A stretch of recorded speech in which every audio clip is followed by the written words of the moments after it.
Eu sou a professora Maria Elisa Rodrigues Moreira, da Universidade Presbiteriana Mackenzie, sou coordenadora do grupo de pesquisa LICEX, Literatura em Campo Expandido, que é o responsável pelo minicurso de Introdução à Literatura Digital.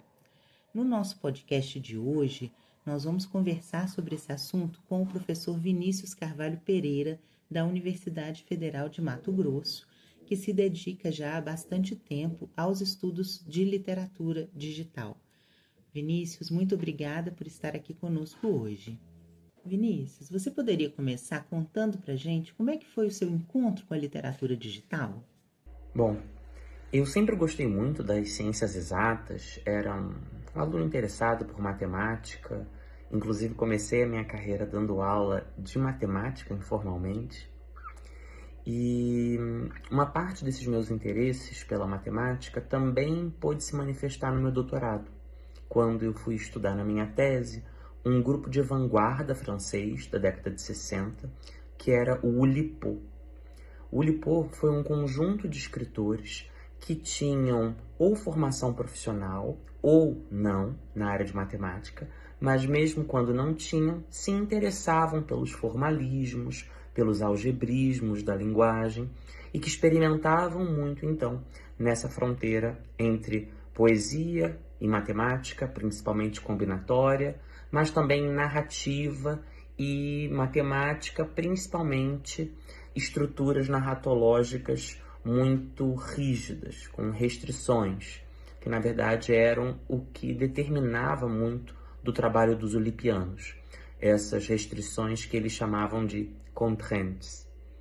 Depois, ao fim do doutorado, eu tive a oportunidade, já na Universidade Federal de Mato Grosso, de me aproximar de um pouco da pesquisa que era feita no Instituto de Computação, na área de IHC, que é a área de interação humano-computador.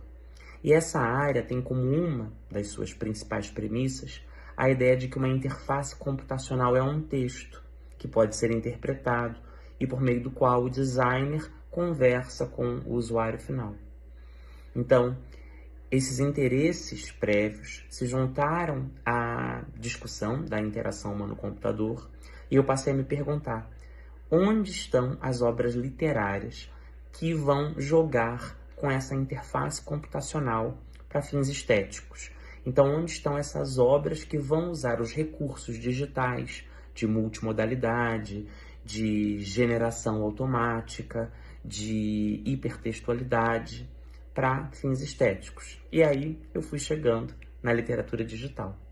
Mais especificamente, no caso da língua portuguesa, o primeiro autor que eu conheci foi o Rui Torres, que é um produtor de arte digital, de literatura digital, que está até hoje produzindo coisas muito interessantes em Portugal. E então eu comecei pelas obras do Rui, principalmente do gênero poesia generativa, textos poéticos gerados pelo que ele chama de motores textuais, recombinando partes dos textos de outros poetas ou escritores bastante canônicos da literatura, como Clarice Lispector, Edgar Allan Poe, Fernando Pessoa. Então, foi por meio da obra do Rui Torres que eu encontrei manifestado esse interesse que eu já tinha na literatura, nas suas interfaces com a matemática e com as tecnologias digitais. De algum modo, a gente pode dizer que a literatura sempre teve algum tipo de relação com o código, fossem os pictogramas, o alfabeto, passando também pelas convenções ortográficas e editoriais. O que é que vai diferenciar, portanto, o uso do código na literatura digital? Bom, para responder a essa pergunta, a gente precisa diferenciar ou demarcar com clareza o que a gente está chamando de código, né? Um tipo de código com que a literatura sempre experimentou e com o qual a literatura digital continua experimentando é o código que a gente pode chamar de superfície, que aparece ali na interface com a qual o leitor tem contato. Pode ser na superfície de papel, no caso do livro impresso, pode ser na superfície de papiro, de pergaminho, se a gente pensar em formas anteriores à imprensa, pode ser na superfície de uma parede ou de um muro, se a gente pensar no grafite como uma poética também. E também pode ser um código na superfície da tela do celular, da tela do computador. Nesse caso, os códigos que a literatura digital mobiliza também são os da escrita, que pode ser uma escrita pictográfica, uma escrita alfabética, com diferentes tipografias, mas também os códigos da imagem estática ou da imagem em movimento, no caso do vídeo. Só que o que diferencia mais claramente a literatura digital de outras formas literárias no que diz respeito ao código é o fato de que a literatura digital opera também com um código que está por trás da obra e não na superfície. O código de programação, por exemplo, de um autor que produza do zero uma obra generativa e que então vai produzir um algoritmo que recombine partes de texto para formar os seus poemas. Ou então o código de um autor que use HTML, por exemplo, para conectar diferentes telas contando uma história que vai sendo percorrida pelo leitor clicando nesses hiperlinks. Então esse código é um código executado em tempo real, durante a leitura da obra. Para além do código de superfície, que é aquele que a gente vê na tela, existe na literatura digital esse código que está por trás. E esse código tanto pode ser elaborado pelo produtor, pelo criador, que é o que a gente viu durante um bom tempo na literatura digital, que a gente chama de segunda geração, em que o autor era muitas vezes também o programador, ou contratava um programador para isso. E hoje, grande parte desses códigos estão nas caixas pretas das Big Techs. Então, um autor de literatura digital que hoje produza para o Instagram, ele está operando com uma mídia digital que necessariamente passa por uma operação com código-fonte, mas que o autor não alcança. Ele não intervém nessa camada, embora essa obra ainda esteja sendo executada em termos de código por trás dela durante a leitura. Só que é um código que está nas mãos da Meta, seja no Instagram, seja no Facebook, seja no TikTok ou qualquer outra grande plataforma usada hoje para a produção de literatura digital. E isso é uma marca do que se convencionou chamar hoje de literatura digital de terceira geração. Nessa perspectiva, para produzir literatura digital, seria preciso dominar o código eletrônico? E para estudar literatura digital, como é que fica isso? Bom, vou tentar organizar essa resposta primeiro pensando em estudar literatura digital e depois pensando em produzir literatura digital. Para estudar literatura digital, eu diria que é interessante que a gente esteja disposto e aberto para aprender como funciona, não apenas do ponto de vista técnico, um sistema computacional, mas também aberto para estudar as questões culturais, políticas, econômicas que advêm dessa grande digitalização das nossas vidas. Puxa vida, Vinícius, mas isso aí não dificulta a entrada no campo? Eu diria, para alguém que está começando a estudar literatura digital, o mesmo que eu dizia quando eu orientava pesquisas, por exemplo, de alguém estudando a relação entre literatura e cinema, ou a relação entre literatura e fotografia. Eu dizia para os meus alunos, não é necessário que você seja um grande especialista ou na fotografia ou no cinema para iniciar nos estudos nessa área, mas é preciso que você tenha disposição e abertura para conhecer a gramática dessas outras linguagens, a gramática do cinema, a gramática da fotografia, a gramática do teatro, qualquer que seja a outra mídia ou a outra linguagem com a qual a gente coloca em contato a literatura, é preciso uma disposição para aprender as linguagens, a gramática, o léxico e as práticas culturais dessa outra mídia. Então eu diria que o mesmo vale sim para a literatura digital. Mas, repetindo o que eu disse no início, isso não é uma questão apenas técnica. Eu, por exemplo, não tenho uma formação técnica na área de computação. Eu não sou um programador.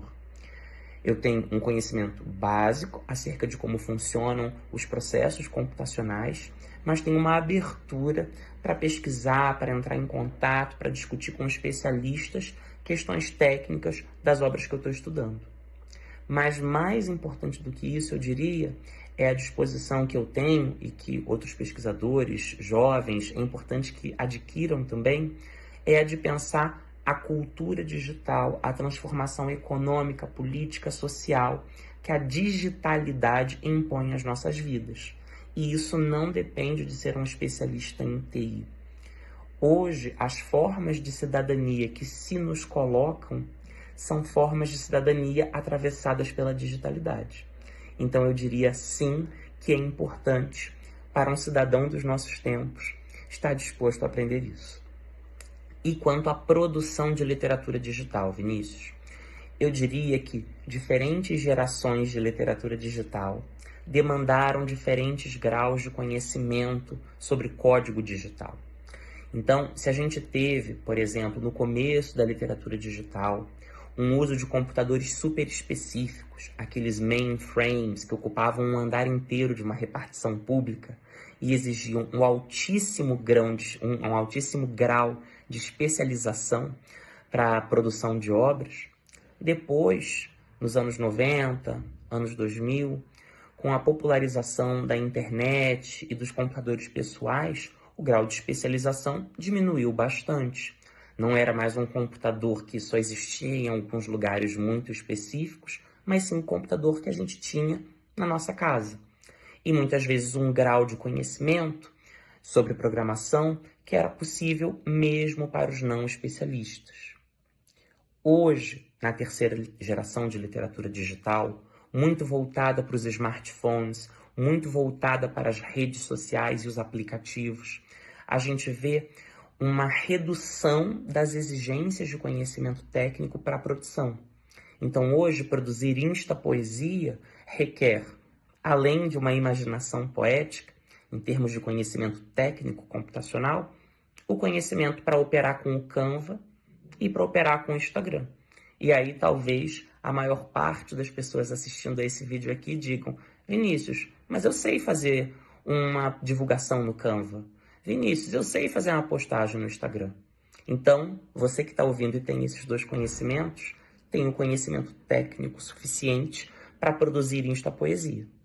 Então, para além da imaginação poética, da imaginação narrativa, da criatividade, do trabalho com a linguagem, que a literatura sempre demandou, seja digital, seja analógica, seja impressa, seja oral, enfim, o conhecimento das ferramentas digitais que a literatura digital mais recente coloca vem se tornando cada vez menos avançado. Então, a barra para a entrada na literatura digital está baixando, a gente pode dizer, e se tornando mais acessível em plataformas como o Instagram, como o TikTok, como o Wattpad, como o Facebook, em que muitos de nós aqui assistindo a esse vídeo já somos usuários comuns. Então podemos também ser produtores de conteúdo ou de literatura digital para esses mesmos espaços, se tivermos a vontade, o desejo de tensionar criativamente a linguagem. Quais são, Vinícius, na sua visão, as principais características da literatura digital?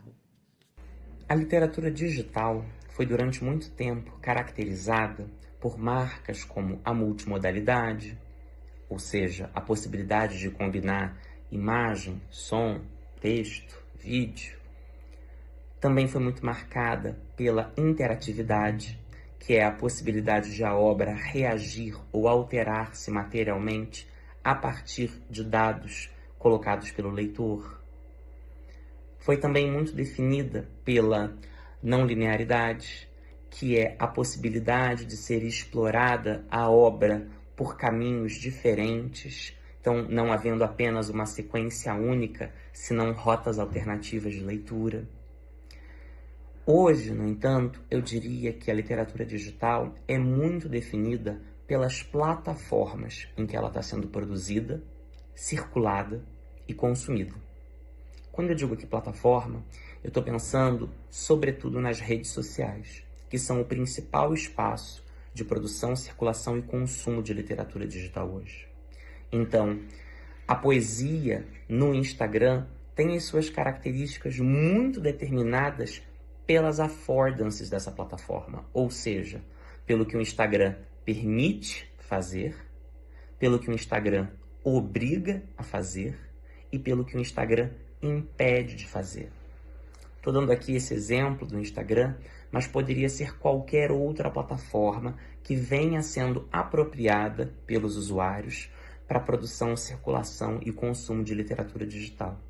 Então, assim como eu tenho a poesia no Instagram, eu tenho videopoemas rodando no TikTok, eu tenho narrativas hipertextuais no Facebook, tenho produção de fics de Twitter, tenho as fanfics se tornando cada vez mais virais e potentes em plataformas como o Wattpad.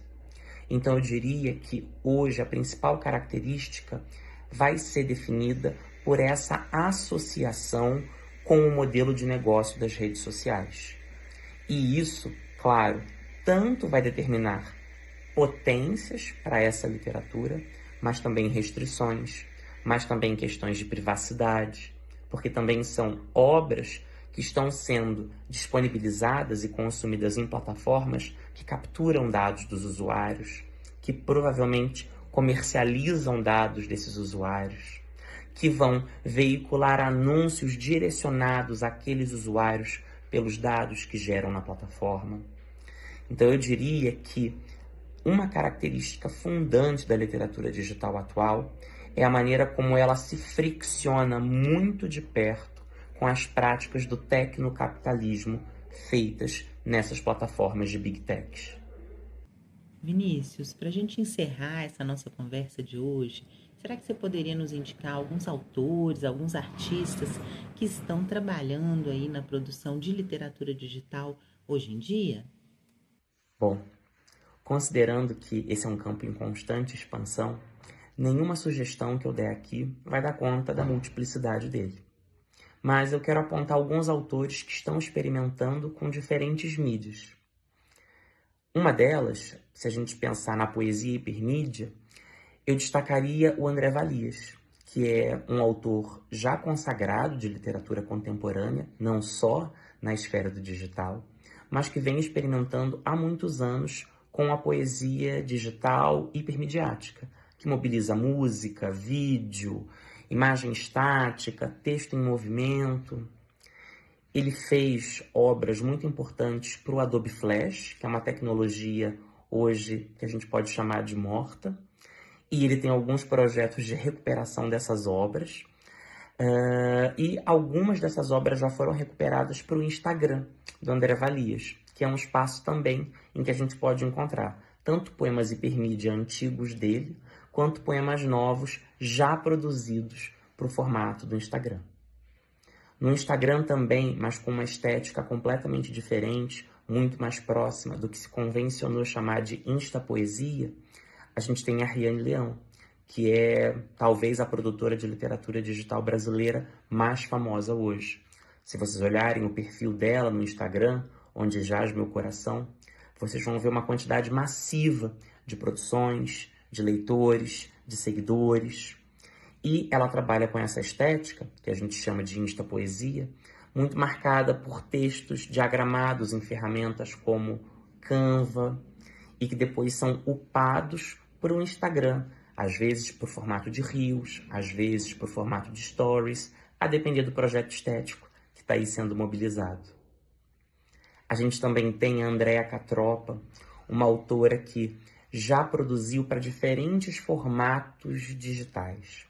A Andréa tem tanto obras que flertam com a linguagem dos games, por exemplo, Oneirografia, que é uma obra que envolve um ambiente 3D explorável pelo leitor, jogando aí com a linguagem dos sonhos, a ambiguidade das suas interpretações, e uma série de imagens surrealistas na obra, como aquela dos sonhos. Mas André também já produziu para o Instagram, mas tentando burlar, desprogramar as regras da plataforma. Então, meio que numa contramão às estéticas dominantes nessa rede. E ela tem a obra Insta Romance, que vai jogar com isso. A gente também tem outros autores, como Flávio Komatsu, por exemplo, que vai jogar com diferentes ferramentas para produzir ficção hipertextual, que é aquela em que o enredo se desenrola não por um avançar linear de páginas, mas tentando o leitor enveredar por diferentes caminhos que se bifurcam a partir de hiperlinks programados pelo leitor.